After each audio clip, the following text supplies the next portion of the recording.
Alors cette vidéo est la suite de JavaScript 102. Donc je m'étais rendu compte dans la vidéo précédente que le champ ville n'était pas surveillé. Comme on peut le voir ici là, donc là j'écris n'importe quoi là. Si je fais confirmation de la commande, on peut voir que le local storage se met à jour. Donc c'est pas le but, hein. Et si je supprime tout, si je fais confirmation de la commande, on voit que ça se met à jour. Donc il faut que je contrôle ce champ là. Donc c'est ce que l'on va voir dans la vidéo.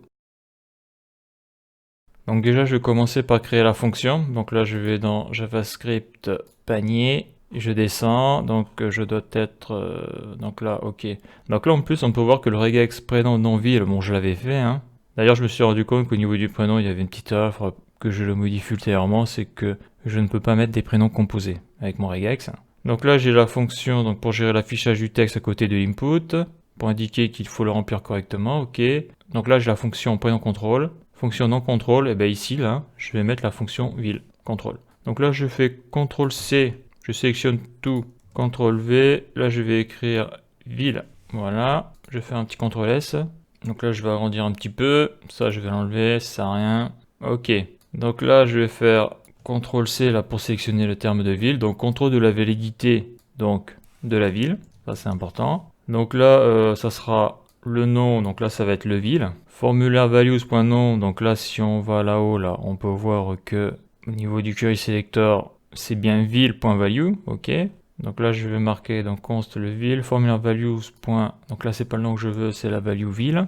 Donc au niveau du regex prénom ville, donc là ce que je vais contrôler, donc là c'est pas le nom, c'est le ville. Bon après ouais je peux mettre là si je veux, mais si je fais ça, il faut que je le mette ici. Et donc après au niveau donc du data champ manquant texte vide, ben là ça sera pas non manquant, ça sera ville manquant. Donc ça on l'a vu dans la vidéo précédente, hein. Là c'est la même chose, le nom je remplace par ville. Et le texte alerte, et bien là c'est pas le nom, c'est la ville. Voilà, si je fais un CTRL S, donc j'ai enregistré donc ma fonction ville contrôle. Par contre, il ne faut pas que j'oublie quelque chose de très important, c'est la validation du formulaire. Donc pour faire la validation du formulaire, il faut que j'ai prénom contrôle soit 1 et non contrôle soit 1 et code postal contrôle soit 1 et email contrôle soit 1 et adresse contrôle soit 1 et il faut aussi que ville contrôle, je mets les parenthèses, donc là j'appelle la fonction ville contrôle soit 1. Là si je fais CTRL S, ça devrait être bon. Donc là je vais écrire, donc là le champ est vide, donc si je fais confirmation de la commande, je devrais avoir une erreur. Donc là j'ai l'erreur ville, je clique sur OK, donc là je clique sur la case pour pas que la pop-up réapparaisse. On voit que sous ville j'ai bien le champ qui me dit que le formulaire est mal rempli. Donc là je vais marquer une ville, Paris par exemple, et je vais marquer 75.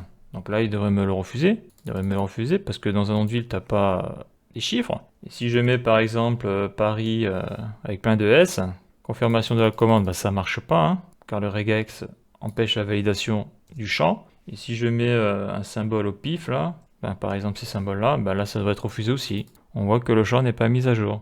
Donc là si je supprime ça, je fais confirmation de la commande, le local storage a été mis à jour. Donc voilà pour cette partie là du formulaire, et donc la suite dans la prochaine vidéo.